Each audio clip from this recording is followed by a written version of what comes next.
divide 825 by 3 in long division method.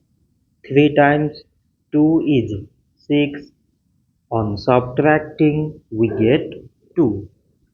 So now we put down this 2 and it is 22. 3 times 7 is 21. On subtracting we get 1.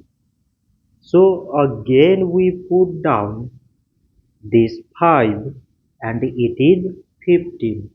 So 3 times 5 is 15. On subtracting we get 0. So 825 divided by 3 is 275. So this much for today and thanks for watching.